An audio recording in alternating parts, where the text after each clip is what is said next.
Welcome back to the Ectoviolence channel. Today, we're talking about Anaconda from 1997, and specifically we're talking about this VHS copy I hold in my hands. Anaconda is one of these weird 90s movies that crosses the border between adventure and horror, and this is some of my favorite subgenre of movies. That's basically what Jaws is. Lake Placid, Deep Blue Sea. I love these types of movies, and I love Anaconda. My first experience seeing Anaconda was at the drive-in when it was released in theaters in 1997.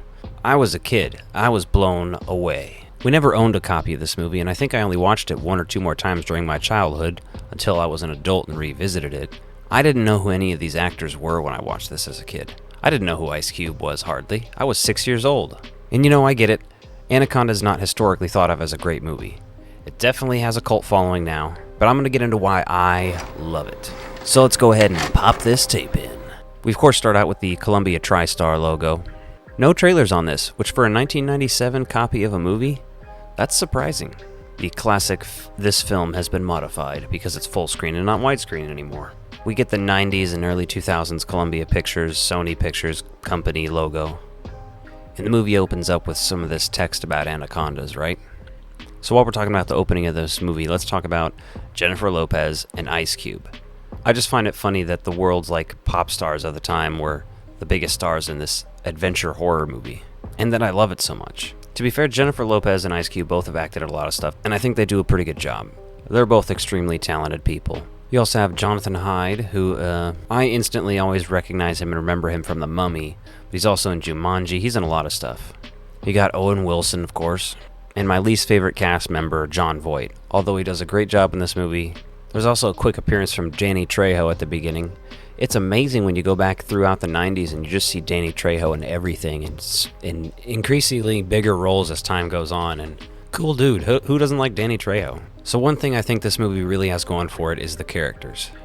I like movies with distinct characters with specific personalities and traits and interests. Fully fleshed out characters really does a movie for me.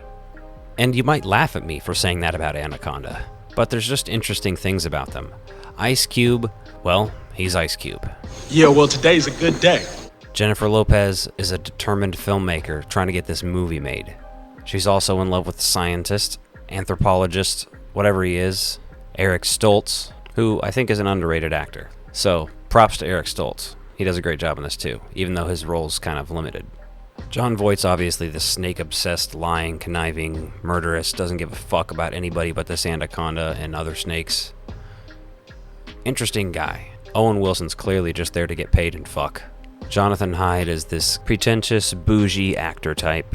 Fun fact, did you know Ice Cube, 10 years after the release of this movie, released Iced Anaconda, which is about a 10-minute short film that's comprised of some of the footage that Ice Cube shot while he was the cameraman for this documentary.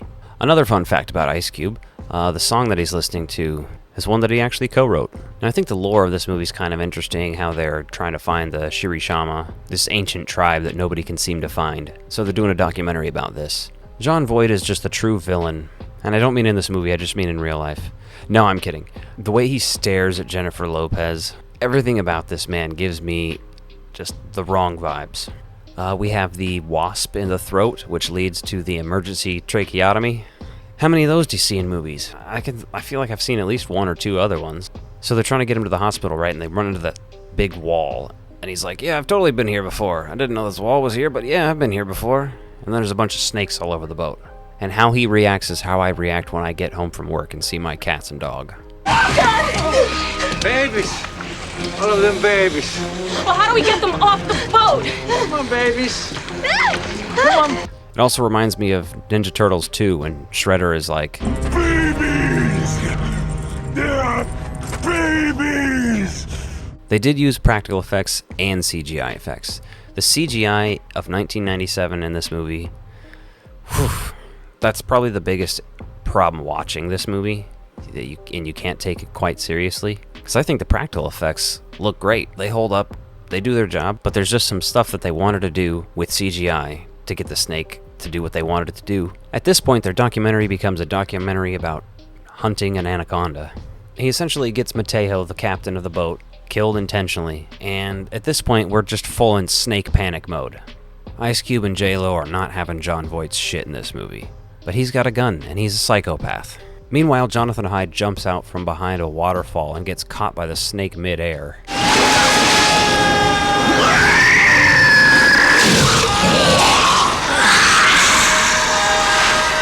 We damn near have a Jaws moment when J-Lo's shooting at this snake. Smile, you son of a...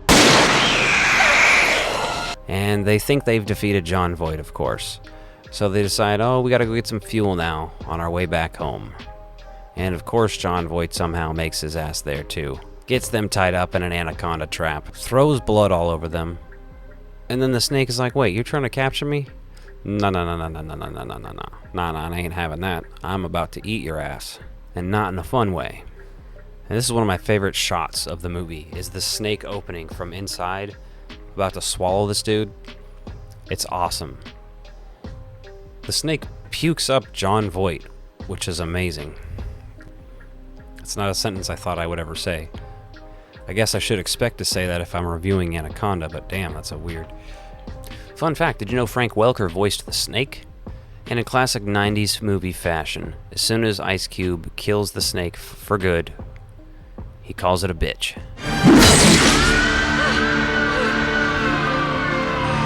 Bitch. And on their way out of Dodge, they see the Shiri Shama. Overall, this movie definitely has issues. It has problems. There's, thinking back on it, you know, a couple characters that could have been stronger, but I really enjoy it. I have a good time. Part of it is probably definitely nostalgia. Part of it's my love for these movies like Lake Placid, Congo. I don't care how bad they are. I watched them when I was a kid and I eat them up. Overall, I'm gonna give this 3 out of 5 hearts. If you haven't watched this movie in a while, go back and watch it. It's on Netflix right now. I highly recommend checking it out. And as always, if you like this video, please remember to like and be kind, subscribe. Thanks for watching.